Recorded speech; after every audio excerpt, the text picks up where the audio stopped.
Un solo espacio. Nosotros conversamos. Los jóvenes de la Iglesia a la Luz del Mundo dialogan temas de interés común. Aquí valoramos tu comentario. Tú tienes un espacio.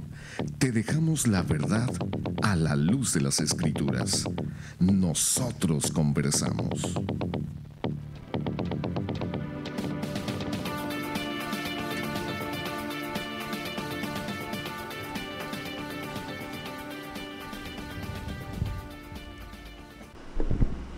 Muy buenas noches, le damos las gracias por acompañarnos una vez más en este su programa Nosotros Conversamos. Un placer que nos acompañen, le damos las gracias por acompañarnos y en esta noche tenemos un tema muy interesante el cual queremos compartirlo con todos ustedes.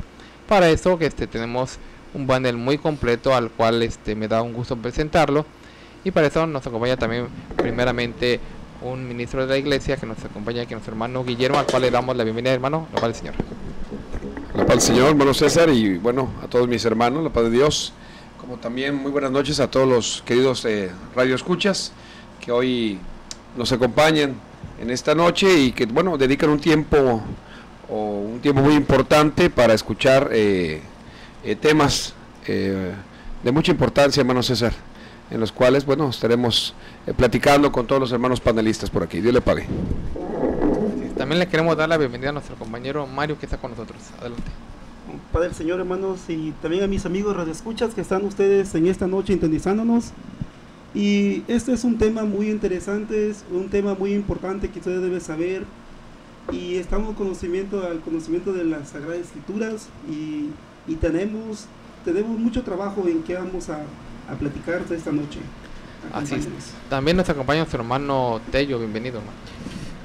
La paz del Señor, y a los hermanos que están aquí en el panel y a todo el auditorio que nos está escuchando, le cual le agradecemos el momento que nos prestan de su atención, porque pues se va a hablar de cosas que son importantes, yo creo que para todos como nosotros, como para todo el público, para todos los que tienen pues el deseo y el interés de conocer las cosas que son de Dios y que para nosotros son de importancia, y que lo que nosotros estamos hablando es en lugar de pues dar a manifestar, de dar lo que nosotros sabemos al mundo, para que el mundo conozca también las cosas que son de Dios.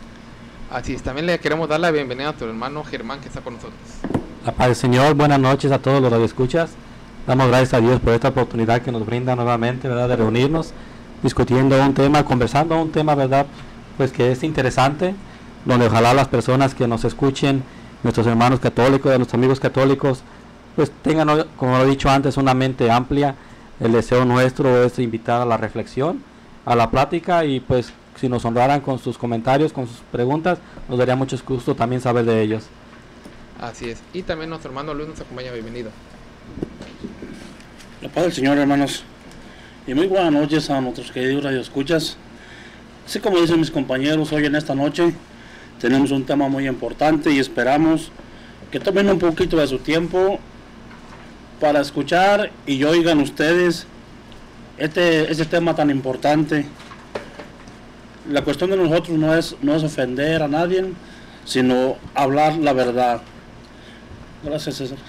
Así es. Bueno, pues ya escucharon a tus compañeros que están con nosotros.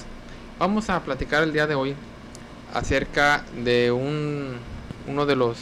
de una carta, ¿verdad? Una carta que fue escrita, un documento por uno de los mejores historiadores de su época, y nos referimos principalmente a don Joaquín García y Balceta.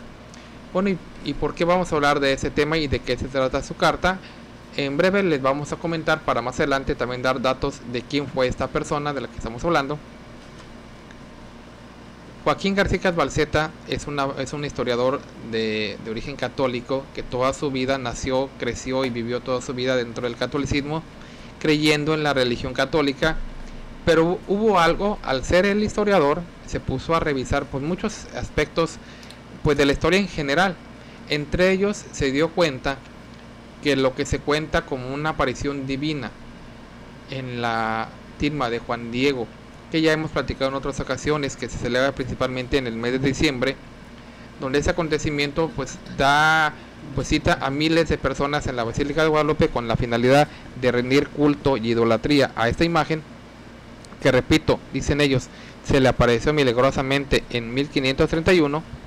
Joaquín García, al estudiar eso, se dio cuenta de que esto carece de base histórica, pero él nunca lo mencionó, nunca él tuvo el pensamiento de, pues de alguna manera denunciar o de publicar que esto era totalmente un error. Sucede de que en una ocasión, decimos, alguien también dentro del clero llamado Pelagio Labastida y Dávalos, el cual era un miembro dentro de la jerarquía católica, alguien de renombre, alguien importante. Estamos hablando de que esta persona, este arzobispo, porque fue una persona, decimos, de renombre, le pide de favor a Joaquín García y Cadvalzeta su opinión desde el punto de vista histórico, que él le diga si él, qué piensa, qué opina acerca de las apariciones de la Virgen de Guadalupe a Juan Diego. Entonces Joaquín, en una carta personal, le hace su comentario, le da la opinión que él tiene basado en la historia, y se la manda obviamente por correo en aquellos años. Pero esto, decimos, es entre Pelagio Labastida y Dávalos, arzobispo de aquellos años, y Joaquín García y Cadvalzeta. Era un trato personal, era algo pues que solamente quedaba entre ellos dos. De hecho, más adelante nos vamos a dar cuenta de cómo Joaquín nunca quiso en sí que su carta fuera publicada o fuera de alguna manera pues vista por las demás personas, pero pues desafortunadamente pues esa carta fue filtrada y llegó a publicarse, y hasta el día de hoy pues llega a nuestros días, ¿verdad? Y es por eso que la conocemos nosotros. Pero más que nada, yo creo que más que una filtración común o por casualidad o por accidente, yo creo que Dios así nos permitió que esa carta se filtrara y que se diera a conocer al público, para que también se diera cuenta y fuera uno de los medios por los cuales Dios desmentiría este mito que es las apariciones de la Virgen de Guadalupe al indio Juan Diego. Entonces es una de las pruebas más contundentes que hay históricamente hablando de que esto no puede ser de Dios. Por esa época había también otros personajes que la gente les llamaba a ellos antiaparicionistas, porque cuestionaban, negaban las apariciones de la Virgen. Entre ellos pues también estaban unos que eran contemporáneos con él, y otros que fueron antes que él, y otros que siguieron siendo después que él. Pero en este caso estamos hablando de uno de ellos, Joaquín García. Entonces es por eso que esa carta, decimos, lleva ese nombre, y ustedes la pueden encontrar con el nombre de Carta de Origen de la Imagen de Nuestra Señora de Guadalupe de México, escrita por Joaquín García Cadvalzeta. Es un poco larga la carta, pero donde él narra y da su testimonio y su opinión, principalmente históricamente, la cual demuestra que esto no procede de Dios. De esto vamos a platicar el de hoy para que se quede con nosotros, y queremos pedir a nuestro compañero Mario que nos dé unos datos, ¿verdad?, acerca de quién fue Joaquín García y Cadvalzeta. Decimos, uno de los mejores historiadores de México en su tiempo, y que a lo largo de la historia ha quedado también a lo largo de todo esto. Entonces vamos a pedirle favor que nos dé unos datos, y ya posteriormente vamos a también ir analizando partes de la carta que él escribiera. Adelante, Mario. Sí, César, yo aquí encontré estos datos muy importantes de ese señor historiador, como has dicho.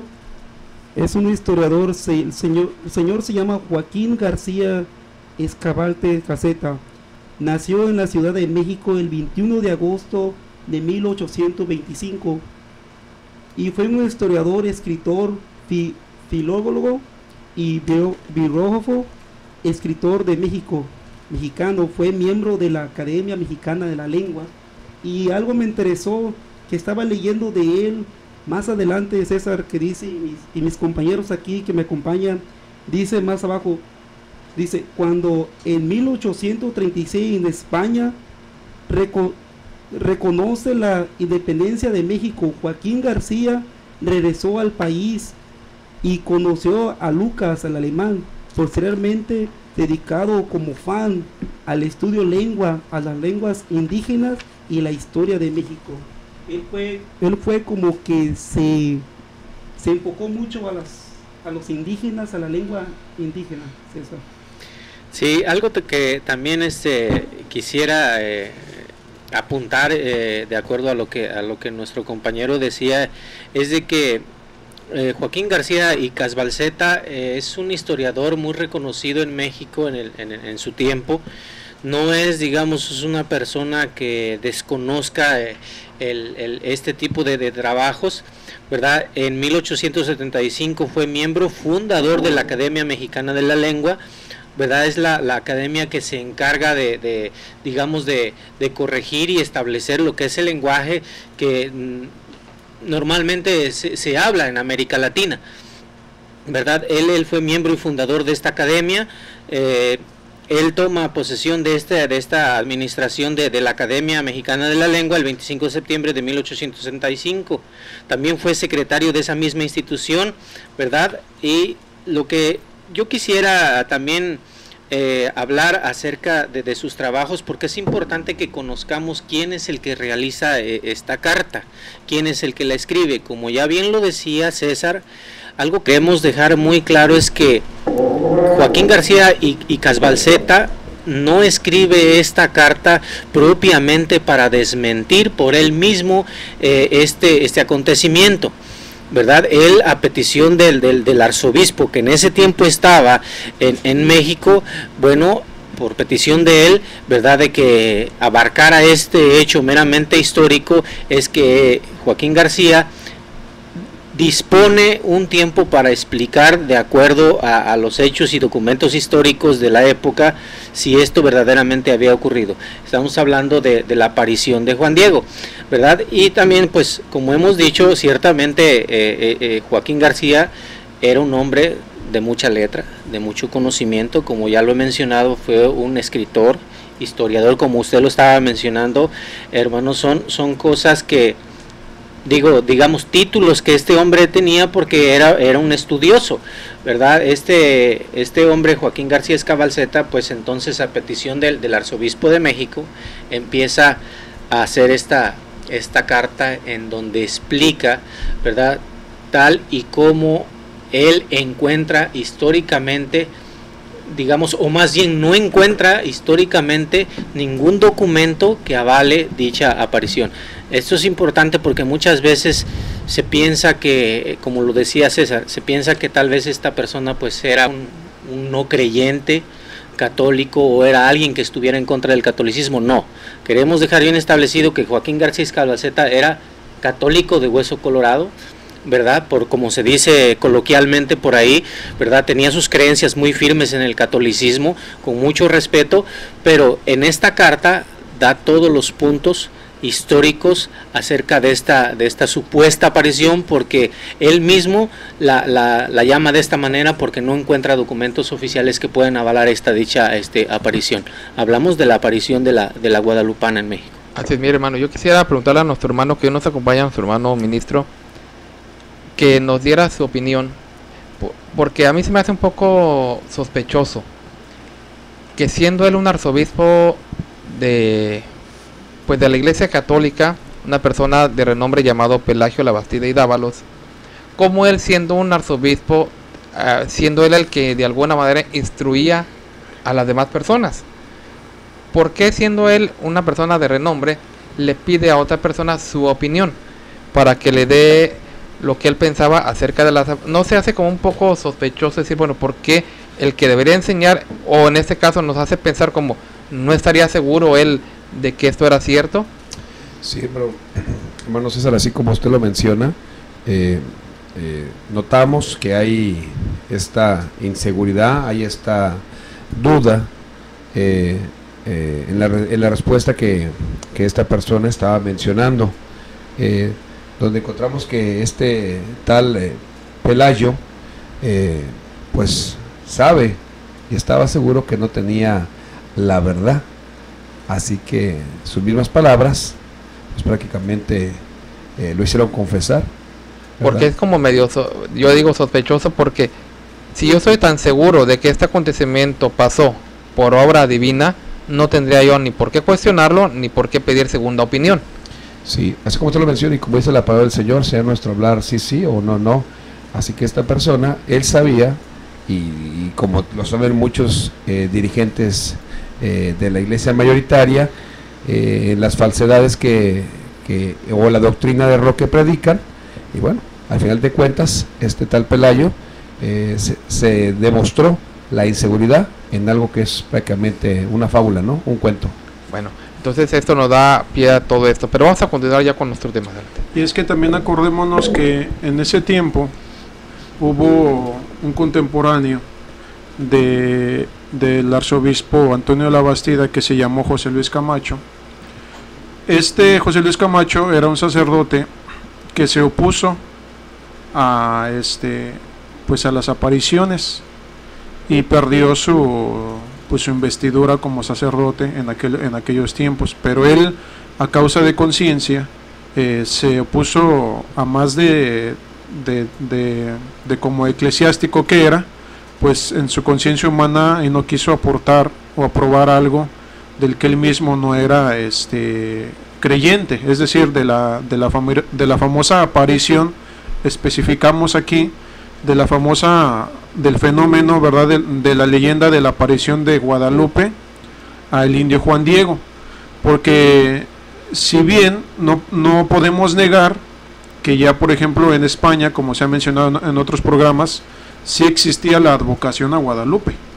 O sea, eso es histórico. Ya desde el siglo XII, la advocación a Guadalupe, una imagen que se llama Guadalupe, existía. Entonces ellos creían en Guadalupe. Por ejemplo, mencionábamos hace 8 días, incluso los conquistadores, hablando en cuanto a lo bélico, Hernán Cortés y, por ejemplo, a Cristóbal Colón, ellos creían en Guadalupe. En el caso de José Luis Camacho, creían en Guadalupe. En el caso del propio Icaz Balceta, creían en Guadalupe. Pero lo que se estaba poniendo aquí en tela de duda era de la aparición de Guadalupe al indio Juan Diego, que es un caso totalmente aislado a lo de la advocación que ya existía hace muchos otros siglos. Entonces aquí a la Bastida y Dávalos pide su opinión, porque no se nos olvide, como ya bien lo mencionaba aquí el compañero Mario, que Icaz Balceta pues era muy reconocido por sus trabajos, y que en sus trabajos aportaba una erudición profunda, ¿verdad? Y además tenía un gran rigor metodológico. Leo textualmente lo que se aporta en su bibliografía de él. Siempre se caracterizaba por sus trabajos llenos de erudición y por su gran rigor metodológico que aportaba a cada uno de sus escritos. Entonces, al conocerse al darse a conocer, al ser conocido Icaz Balceta por este prestigio, al pedírsele al arzobispo don Pelagio Antonio su aprobación, porque esto tiene un inicio. ¿Cuál es el inicio de esta carta? Tiene un inicio. Bueno, en aquel tiempo había un licenciado que se llamaba José Antonio González, y él hizo unos escritos acerca de Guadalupe de México. Al hacer sus escritos, solicitó en 1883, que es el año pues en donde ronda todo esto de la carta, lo de la Bastida. En este año, él pide, este escritor, después de hacer sus escritos, los lleva ante las autoridades correspondientes eclesiásticas, es decir, en aquel tiempo era don Pelagio Antonio de la Bastida. Cuando le llegan estos escritos para ser autorizados por él para que se pudieran publicar, vuelvo a repetir, escritos acerca de Guadalupe de México, pues él, al estarlos leyendo, me imagino, al estarlos investigando, pues hay una confusión tremenda, que ¿qué es lo que hace? Se tiene que que hacer de la opinión histórica de Icaz Balceta. Entonces, esto es la realidad de las cosas. Lo que por primera mano o en primera instancia Icaz Balceta rechazó la oferta, porque no se consideraba como canonista o como teólogo. Entonces este arzobispo le vuelve a decir que no le pedía su opinión como teólogo o como canonista, sino que le pedía su opinión como una persona versada en la historia eclesiástica del país, y es como Icaz Balceta cede a hacer la revisión de estos documentos, hacer la investigación, pero no como impugnador de los documentos acerca de Guadalupe, sino simplemente como un analista. Entonces ya en su alto reconocimiento que tenía como historiador, pues ¿qué es lo que hace? Empieza a entresacar todos los documentos históricos, principalmente de los personajes estelares, vamos a decirlo así, de esta leyenda, y pues con el primero que se encuentra o que tiene que ir a investigar, pues es el personaje principal, que se llamó Juan de Zumárraga. Entonces empieza, incluso no se nos olvide que Casbalceta escribió la bibliografía de Zumárraga, o sea, él conocía de primera mano a Juan de Zumárraga, que era el arzobispo en el año de la famosa aparición. Entonces, pues conociendo que no había nada de él, pues investigó un poco más acerca de Zumárraga, a ver si él había dejado algunos escritos por ahí acerca de esta pues aparición en 1531, y pues cuál va siendo su sorpresa de que pues no encuentra nada. Y no solamente investigó a Zumárraga, investigó a historiadores acerca de la lengua náhuatl, que en ese tiempo estuvieron aportando varios documentos, no encuentra nada tampoco. Entonces, en su investigación pasan muchas personas, historiadores contemporáneos de 1531, y es donde pues al final de su carta pues empieza a ver el silencio total. No se nos olvide que el siglo XVI, hablando de esta leyenda de Guadalupe, fue el siglo del silencio, porque no escuchamos de ella hasta que después el padre Miguel saca lo que nosotros conocemos hoy en día como la traducción del Nican Mopogua. Entonces esa es una de las aportaciones que hace Casbalceta acerca de esta leyenda. Después su carta pues es conocida como la carta antiaparicionista, pero no se nos olvide que Casbalceta era católico, no estaba escribiendo ni a favor ni en contra, estaba escribiendo simplemente como un historiador que era.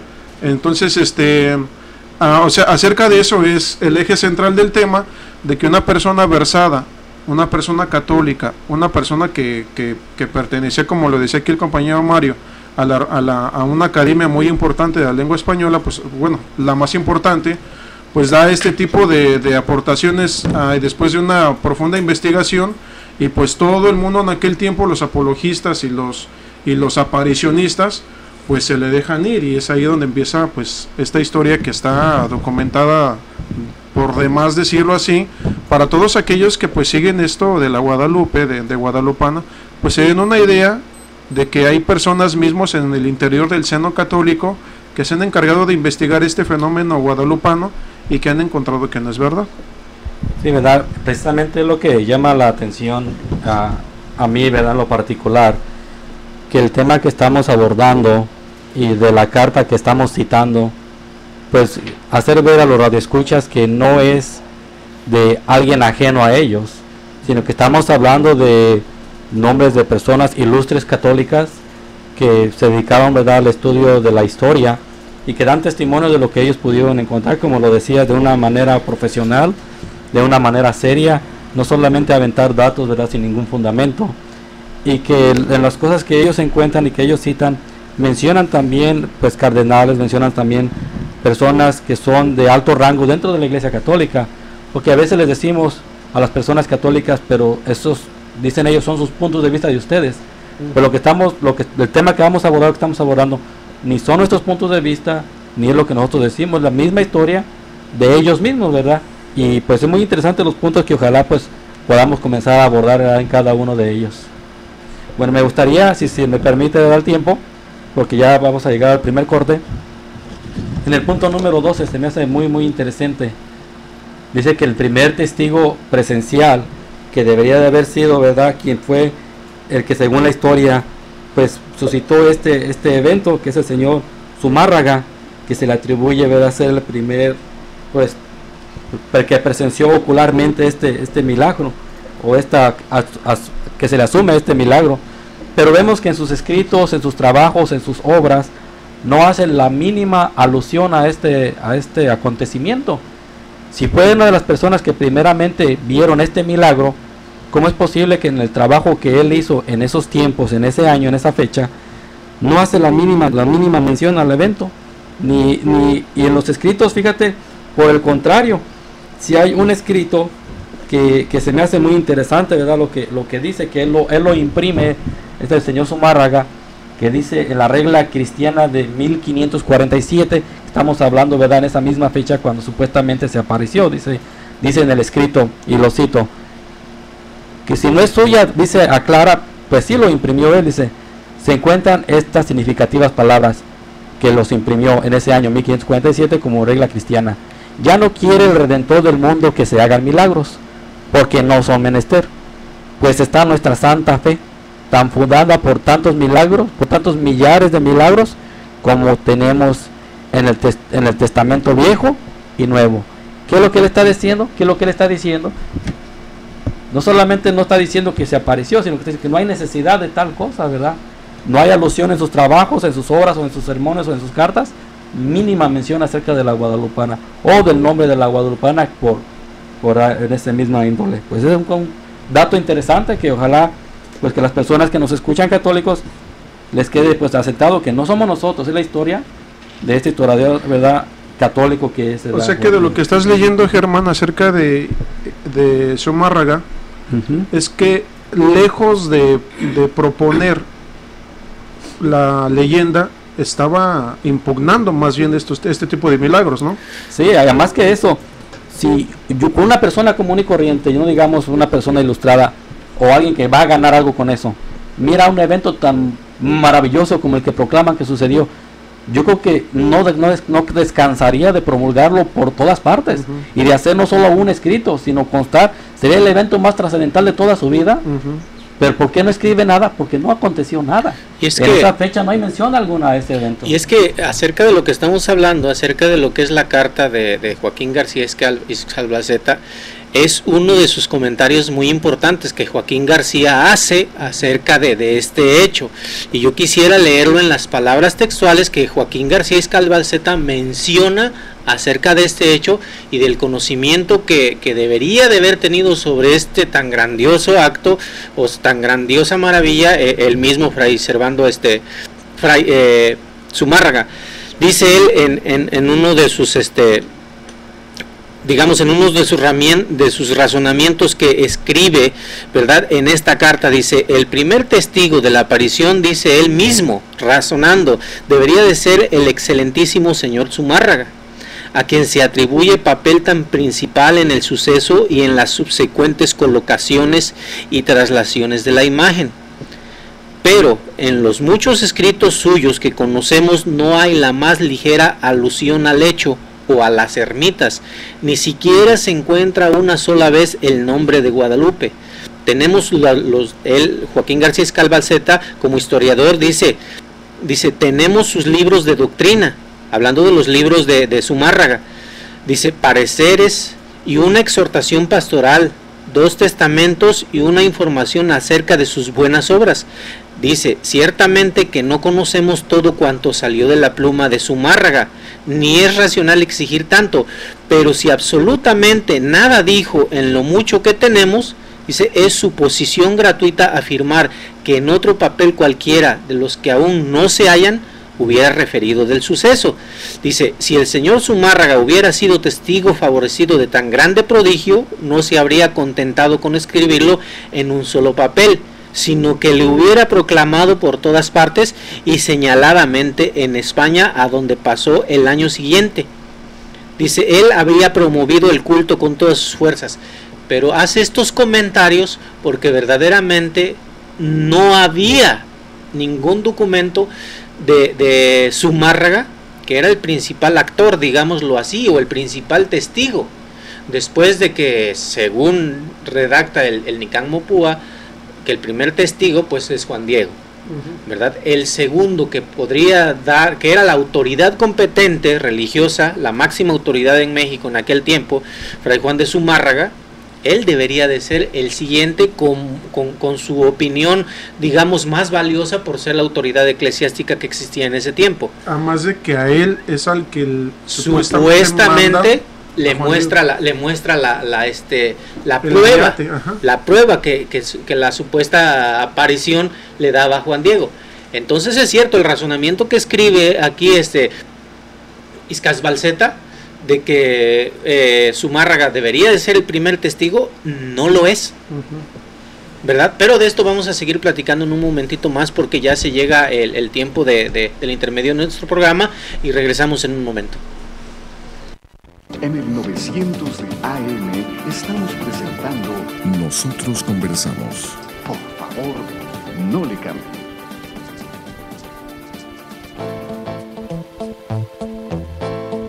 Para mayor información acerca de la Iglesia La Luz del Mundo, usted puede encontrarnos en 112 North Arizona Avenue, el este de Los Ángeles, área 323-267-1901. 785 Junipero Avenue, Long Beach, California, área 562, 439-5938. 379 East Orange Grove, Pasadena, California, área 626-432-8658. 310 Calle Cuarta Sur, Redlands, California, área 909, 768-4943. 212 Santa Ana Boulevard, Santana, California, área 714-542-3256.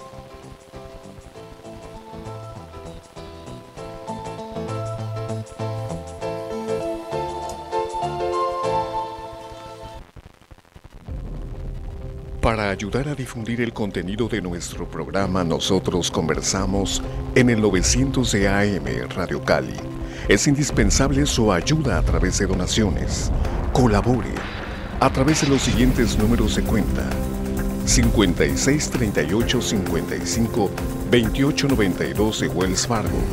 Repetimos, 5638-55-2892 de Wells Fargo, o bien 297441-8697 de BBVA Bancomer. Reiteramos, 297441-8697 de BBVA Bancomer. Nosotros conversamos a la luz de las Escrituras.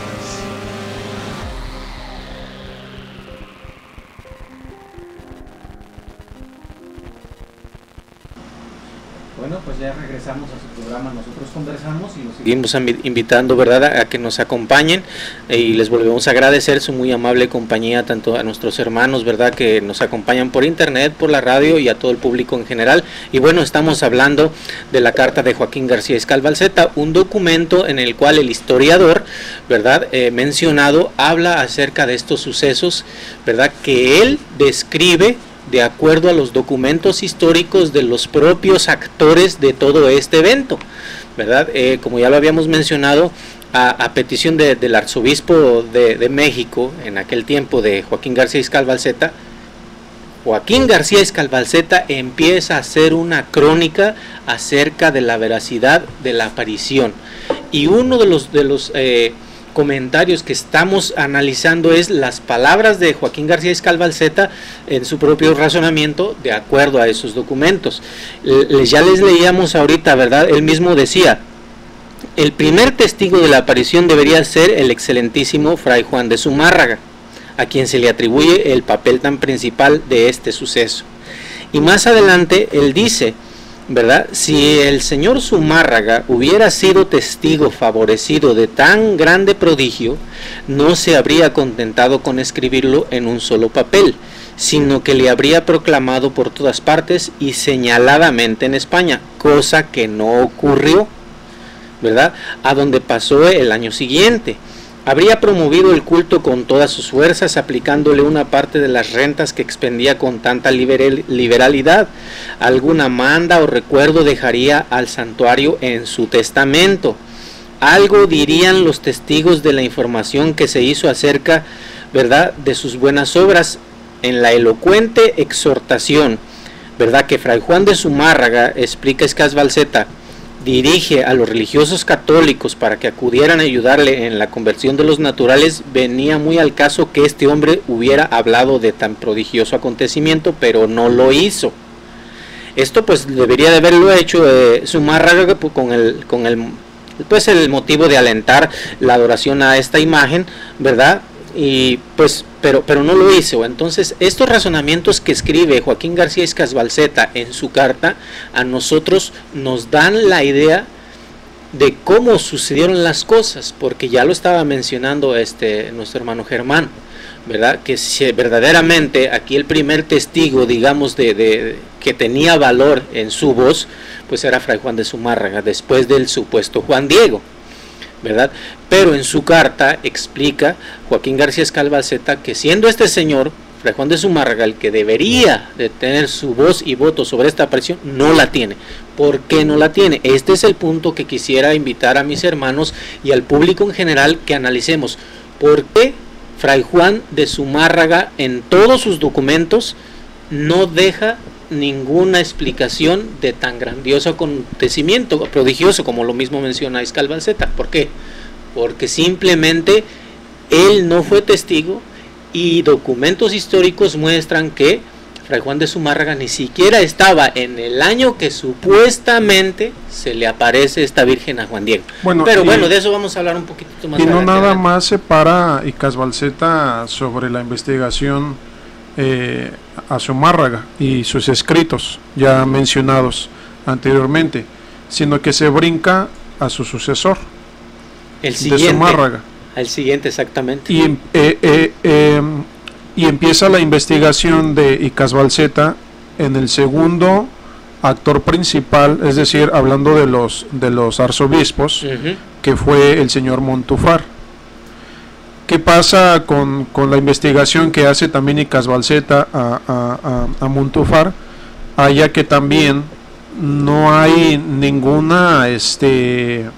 ápice escrito por él acerca de la leyenda de Juan Diego en el Cerro del Tepeyac, y se brinca a otro libro escrito por Fray Toribio de Motolina.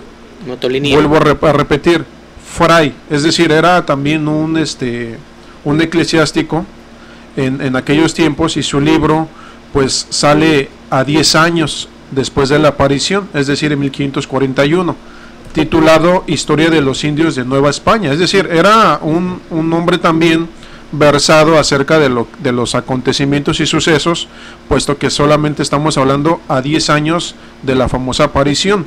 En este libro también no refiere ni un dato acerca de la famosa leyenda del Tepeyac.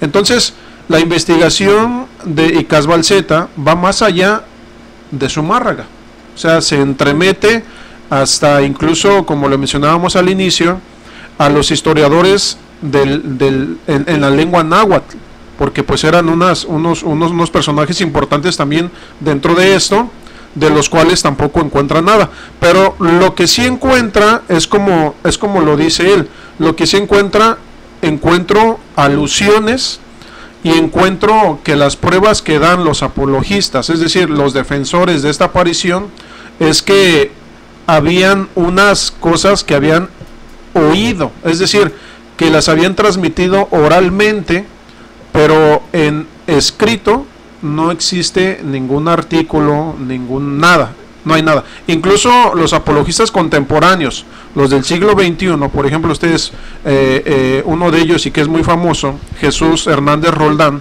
que incluso tiene su página que se llama Lux Domini, él lee el libro o la carta de Escasbalceta y dice que al inicio sí lo dejó aturdido, de tal manera que le entró una duda. Jesús Hernández Roldán es un historiador guadalupano en Puebla, y conocido también y muy versado en este tema, pero dice él en su propia página que cuando lee esta carta le entró la duda, que incluso que cuando él pensaba en Guadalupe, pensaba también en Escasbalceta a la misma vez, porque la duda era tal. Pero después dice que leyendo otro libro, un libro incluso del impugnador de la causa de Juan Diego, es decir, del promotor de la causa de Juan Diego, dice que después encuentra la respuesta ahí y que ya pues todo se le iluminó y pues por eso cree que es verdad. Es decir, no encontró la verdad en otra persona como Icaz Balceta, una persona neutral, que a pesar de ser católico, escribe de una manera neutral. ¿Y cuál es el argumento que da este Jesús Hernández Roldán para desmentir o desargumentar la carta de Icaz Balceta? Es que dice que Zumárraga, a pesar de que fue testigo, pues como no creyó mucho a la aparición, puesto que incluso manda a Juan Diego a pedir un milagro, y después de incluso de habérselo mostrado el milagro, él dice ahí en su página que por eso no incluso erigió la ermita que le mandaba a pedir Guadalupe. Pero la realidad de las cosas es que, como bien lo mencionaba el compañero Ramón, es que está documentado que en 1531, a mitad del año de 1531, Juan de Zumárraga es mandado a traer en aquellos tiempos por el rey de España a España, y en el 32 es cuando ya es él promovido como arzobispo, porque no era arzobispo en el 32. No era arzobispo. Entonces, todo esto que él dice que pues es que no creyó, la realidad de las cosas es que lo que está documentado desargumenta lo que dice este apologista contemporáneo, porque en ese tiempo no estaba Zumárraga en aquel país. Ahora, podríamos decir, creyendo la supuesta aseveración de este defensor de la aparición, de que Zumárraga no hace ninguna mención porque tal vez él no creía, bueno, vamos a la siguiente autoridad eclesiástica de la Iglesia Católica que sigue después de Fray Juan de Zumárraga, la que acaba de mencionar usted, Alonso de Montúfar. Después de Zumárraga llega Alonso de Montúfar como arzobispo de México. Ahora, a Alonso de Montúfar se le atribuye la construcción de la mayoría de los templos conocidos como ermitas a todos los santos vírgenes que se adoraban en aquel tiempo. ¿Cómo es posible, dice el razonamiento de Joaquín García Icaz Balceta y también el de nosotros, cómo es posible que este hombre, dedicándose a construir ermitas y templos para todos los santos de la época, no haya construido o mandado construir uno especialmente para la Virgen de Guadalupe, siendo que algunos años anteriores se había aparecido? Digamos, Fray Juan de Zumárraga pues a lo mejor no creyó, pero ¿qué pasa con el siguiente arzobispo que llega a México y que se le atribuye la mayoría de las construcciones de los templos para los santos adorados en aquel tiempo y que no levanta ningún templo en favor de la guadalupana? Adelante, hermano. Y hermano, como estamos mencionando, que de Zumárraga hizo hasta él como no creía lo que estaba pasando, y fíjate que es lo que aconteció. Aquí aparece de que dice que mucha gente, pero se levantó otros cuestionamientos y mucha gente se incomodó ante la falta de todas menciones sobre la aparición de la Virgen María. Debajo dice de la imagen de Nuestra Señora de Guadalupe. Imagínense hasta dónde se llegó, que también la gente aquí menciona que la gente como Juan Zumárraga no estaba más o menos de acuerdo, hasta la misma gente también dice que apoyaba también, y no es, como no mencionaba él y no daba crédito, pues dicho, decir, oh, pues sí es cierto la aparición, sino que hasta la misma gente también se rebelaba, porque dice que no daba honor, dice, a la cuestión, donde una capilla, dice, en su honor por parte de Zumárraga. De hecho, García Icaz Balceta, dice, había escrito un capítulo sobre el tema. Eso es lo que más o menos me incomoda un poquito, que este hombre Zumárraga no estaba muy bien de acuerdo, sino que hasta la gente llegó, gente que era de, como quiere decir, los filigreses, estamos hablando, ¿no? La gente que va cada domingo, cada vez que ellos ¿qué podemos decir? Se reúnen para escuchar la palabra y escuchar lo nuevo, como decir la Sagrada Escritura. Hasta ellos también diciendo, ¿por qué este hombre no le da tributo? ¿Por qué no da honor a lo que está diciendo este señor Joaquín Zumárraga? Bueno, y eso es la gente. Hubo historiadores contemporáneos de él, porque su carta sale en 1883.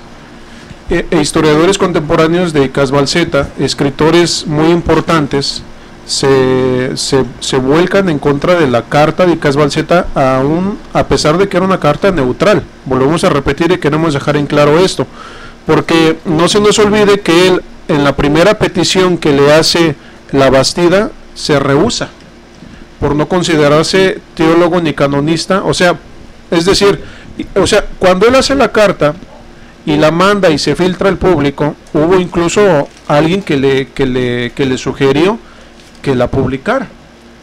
Pero con la Bastida se niega a hacerlo porque no se consideraba teólogo. Y en la segunda petición que le hacen que la publicara, dice que no se consideraba mártir. Es decir, no era algo que de su propia iniciativa haya hecho. Simplemente le pidieron, como historiador que era en aquellos tiempos, su opinión como historiador. Y si cualquiera que lee su carta, pueden incluso ustedes asegurarse de lo que estamos diciendo, porque cuando incluso en aquellos tiempos él saca su carta, muchos historiadores contemporáneos de él que eran aparicionistas lo consideran a él como un antiaparicionista. Sí. Pero en realidad es que él no era antiaparicionista, porque sí creía en las apariciones como nosotros creemos en las apariciones también, solamente que en esa particular aparición de 1531, en su opinión que da por escrito, pues no es que esté en contra, sino que los resultados arrojan que no es verdad. No, y esos resultados están fundamentados en documentos históricos que ya existían a la fecha. Por ejemplo, yo quiero mencionar un informe que el visitador del Consejo de Indias en aquel tiempo, en el año de 1569, doctor Juan de Obando, ¿verdad?, le solicita al arzobispo Montúfar, ¿verdad?, una relación, un informe de todas las capillas y ermitas construidas por él en aquel tiempo de 1569. Entonces, en ese documento que Alonso de Montúfar escribe, ¿verdad?, ese reporte de todas las ermitas y capillas que él levantó en aquel tiempo, en ese documento no da testimonio de haber levantado uno o que existiera uno ya para la adoración de la guadalupana. Esto es una prueba más documentada, histórica, que muestra Joaquín García Íscaz Balceta, que apoyan verdaderamente la negativa de que la guadalupana se haya aparecido, o que verdaderamente siquiera existiera un culto a ella. Y estamos hablando ya del año de 1569, 1570. Entonces, si la autoridad mayor, que era el arzobispo Alonso de Montúfar en 1569, le piden un informe de todas las iglesias y capillas y templos de santos de adoración que existían en ese tiempo, y no menciona en ese informe que está documentado una capilla en adoración a esta Virgen, es porque no existía. O sea, que si no existía es porque no había aparecido, claro. Pues entonces está claro, estamos viendo que está claro que si aquel pasó por alto todo lo que o hizo todas las capillas y todo lo que hizo, pero si no le hizo una a la aparición o a la Virgen de Guadalupe, quiere decir que no existía, ¿verdad? O sea, que si no existía, pues no tenía motivo para hacerle una capilla, porque sí, y esto contemplando que supuestamente fue en 1531 la aparición. Estamos hablando de que el informe de Alonso de Montúfar lo realiza en 1569, ¿verdad? Ahora, si analizamos la fecha en que aparece la supuesta, el supuesto libro del Nicán Mopúa, donde aparece la historia de cómo es la supuesta aparición de la Virgen, digamos 70 años más adelante, pues ¿por qué, si hubo oportunidades 50 años atrás para dar testimonio de su aparición, por qué no nadie la da en 50, 100 años? ¿Por qué la tienen que dar 100 y feria de años después? Y ahí es donde la gente se incomodó. Sí, ya nos están marcando, ¿verdad? Lastimosamente, pues el tiempo ya se nos fue muy rápido, ¿verdad? Pero los estamos invitando para que el día de mañana nos sigan acompañando. Tenemos todavía 10 minutos en los cuales, ¿verdad?, muchos de mis compañeros aquí en el panel pues todavía quieren expresar algún comentario, y pues los voy a invitar a que lo hagan de manera ligera, ¿verdad? Para que pues ocupemos estos 10 minutos y podamos pasar a despedirnos e invitarlos a que nos acompañen el día de mañana con sus preguntas, con sus sugerencias y con sus comentarios. Adelante. Una observación solamente. Yo sé que el tema es netamente hablando de la carta históricamente, pero puesto que el programa prácticamente ya se terminó, una reflexión. Al Señor Jesucristo contó una parábola de Lázaro y el rico, y aquel hombre le dijo al Señor: permíteme que regrese con los vivos porque tengo hermanos, para que yo les hable de este lugar y que no vengan. Y el Señor Jesucristo, en su sabiduría, en la parábola que le está contando, dijo: ni aunque de los muertos se levantara uno y les hablara, ni así creerían. Que escuchen a Moisés, a los profetas, para eso los envío. Pues aquí quieren las personas católicas que, porque dicen que se apareció, que cuentan que parece que a una persona que nadie sabe quién fue ni dónde estuvo, pero tú lo tienes que creer por fe, porque si cuestionas, estás cuestionando la autoridad de Dios. Invito a la reflexión a las personas católicas, si se les hace algo coherente y más que nada es bíblico, que va a favor de lo que Cristo habló. Ese era el comentario. Ya bíblicamente hablando, ¿verdad? Pues no se nos olvide que a lo largo de la orbe católica, su sistema bien trabajado es precisamente el de las apariciones. Y no solamente en México, de todos ustedes es conocido que en muchos países muy importantes ha acontecido este tipo de apariciones, y detrás de las mismas pues viene una oleada de efervescencia católica, que cuando se va apagando cierta efervescencia hacia un santo, hacia un ídolo, incluso hacia una de estas vírgenes, pues se inventan o reinventan otras más. El punto medular pues de esta nuestra explicación es precisamente eso, que tú te des cuenta que mismos personajes interinos del seno católico que se dedicaron estamos hablando solamente de uno, porque hubo muchísimos importantes personajes católicos, de abads, estamos hablando de sacerdotes, de arzobispos, de historiadores como el que estamos ahorita retomando, que detrás de sus investigaciones, no de fe sino de historia, pues la misma historia descubre que pues la famosa leyenda de Guadalupe pues es ficticia y es una mentira, ¿verdad? Es un mito. Bueno, yo quisiera comentar a todo lo que han dicho mis compañeros. Esto es para que nos demos una idea del fraude que ha sufrido pues el país, ¿verdad? De México, la fe de muchas de las personas que sinceramente pues acuden. Por ejemplo, vemos en diciembre, y aunque todo el año es visitada la Basílica de Guadalupe, pero sobre todo en diciembre van miles de personas, inclusive en peregrinaciones, caminando. Muchos entran de rodillas y tienen la confianza y tienen la convicción, aunque no lo pueden comprobar ellos, pero muchos de ellos están convencidos de que realmente es producto de aparición divina. Van, se hincan, le tienen mucha devoción, le tienen favores, le tienen muchas peticiones, y sin embargo nos damos cuenta de que en realidad no es como ellos aseguran que pasó. O sea, no es de origen divino, no pasó como ellos dicen en tal fecha, y sin embargo hay quien trata también de alimentar este acontecimiento, como platicaban mis compañeros ahorita, de los que están a favor del guadalupanismo, como este personaje o esta persona de Jesús Hernández Roldán, que él ha dicho muchas veces: hay documentos que existen y hay documentos que quisiéramos que existieran. Imaginémonos esta frase que él dijo en una ocasión: hay documentos que existen y otros que quisiéramos que existieran.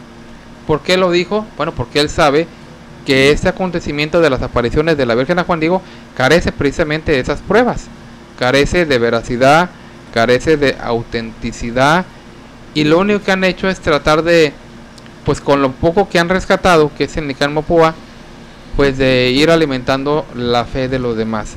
Pero por eso invitamos aquí en el programa que las personas no se dejen convencer, damos datos, damos información completa para que ellos mismos tomen su decisión y no permitan que siga este engaño. Y en lo del pues la base, la fuente principal que tú mencionas del Nicán Mopúa, no se nos olvide que el original hasta ahorita no lo han encontrado. Es decir, que los apologistas y los impugnadores de esta famosa leyenda, su fuente es una copia de algo que no existió. Exacto, porque el original, el Nicán Mopúa, no existe. Es por eso que incluso el abad de la Basílica de Guadalupe por más de 30 años, una de sus fuentes principales que lo hizo ir en contra de esta aparición en el Tepeyac, fue precisamente eso, de que el Nicán Mopúa, el original, aún los códices de 1556 y los de 1600 para adelante, por escrito, no están. No, además, en original. Además, un texto muy importante que ya el día de mañana leeremos, el texto del padre Sagún, que habla acerca de esta aparición y de lo que verdaderamente se adoraba en el Cerro del Tepeyac y lo que significa eso. Ya mañana hablaremos un poquito más. Son documentos que hablan y reafirman verdaderamente cuál era la verdadera adoración en ese lugar, de quién procedía, y que no era la aparición de la guadalupana como lo quiere hacer creer la Iglesia Católica. Bueno, entonces con esto nos damos cuenta de todo eso y realmente invitamos a las personas a que conozcan, que busquen la verdad, que no se dejen engañar o convencer con lo que aparentemente puede ser de Dios, con lo que aparentemente puede existir, con lo que dicen, bueno, es que así nos enseñaron, así me dijo mi mamá, me dijo mis padres que esto había pasado así, sino que al contrario, busquemos la verdad, que eso es algo muy interesante para que todos nosotros nos podamos ver y comprobar que esto pues no es como ellos lo han mencionado.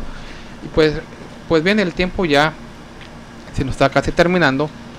Quisiéramos ya que cada de nosotros diéramos nuestros comentarios finales, ¿verdad? También para invitar a nuestros radioescuchas para que nos acompañen el día de mañana. Pues mañana va a ser muy interesante este tema. Mañana le vamos a hablar sobre las Sagradas Escrituras y vamos a hablar sobre la verdad, cómo son las apariciones y cómo lo que dijo el Señor desde tiempos atrás. Vamos a hablar nosotros sobre la Sagrada Escritura y cómo es los mitos y las enseñanzas que enseña la gente, aunque sea gente estudiada, gente preparada, pero no tiene la verdad. Así que amigos Radio Escucha, si estás escuchando también, hermano, eso sirve también para nosotros, para saber más. Así que los acompañamos mañana para que esté aquí con nosotros. Así que Dios los bendiga. Así es, también quiero agradecer a nuestro hermano Guillermo que estuvo con nosotros, hermano. Dios le pague por haber estado. También, hermano, Dios le pague por la invitación y bueno, un tema muy interesante que el día de mañana se dará a continuación, y agradecerle a todos los radioescuchas que se han tomado este tiempo, ¿verdad?, para que conozcan lo que es la verdad de Dios. Bueno, pues a todas las personas agradecemos sinceramente. No olviden seguirnos en nuestras páginas que ustedes ya conocen, www.nosotrosconversamos.com, nuestros correos electrónicos que también ya conocen, nosotrosconversamos.hotmail.com, y Radio Nosotros Conversamos también está con nosotros. Entonces, no olviden seguirnos en nuestras redes sociales, en Facebook, como también en Twitter, @nconversamos, para que dialoguen con nosotros, déjenos sus comentarios en nuestras páginas, los cuales son bienvenidos, los cuales nos dan muchas gracias por acompañarnos. Y el teléfono en cabina para el día de mañana, no olviden que es área 714-602-8354, una vez más, área 714-602-8354, para que nos llame, platique con nosotros. El tema va a continuar acerca de esta carta escrita por Joaquín García Balceta, que decimos que tuvo la finalidad de complacer al arzobispo Pelagio de la Bastida Dávalos, que le pidió su opinión. Pero usted que nos ha escuchado el día de hoy, ¿qué opina? ¿Qué piensa acerca de lo que hemos hablado? Llámenos. El día de mañana estaremos para atender su llamada, o déjenos su comentario en nuestra página de Facebook, de Twitter o en nuestros correos electrónicos. Entonces, pues nos despedimos de ustedes deseándoles una excelente noche, y no olvide también buscar la iglesia, la luz del mundo, la iglesia que nuestro Señor fundó hace pues ya casi 2000 años.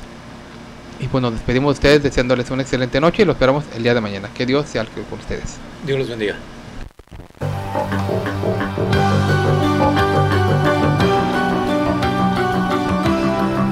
Nosotros Conversamos no es un programa más, es un verdadero acto de radiocomunicación humana, el fundamento de la doctrina del Señor Jesucristo a la luz de las Escrituras. Los jóvenes te esperan en la próxima emisión a las 9. Nosotros Conversamos. Conversaciones inteligentes.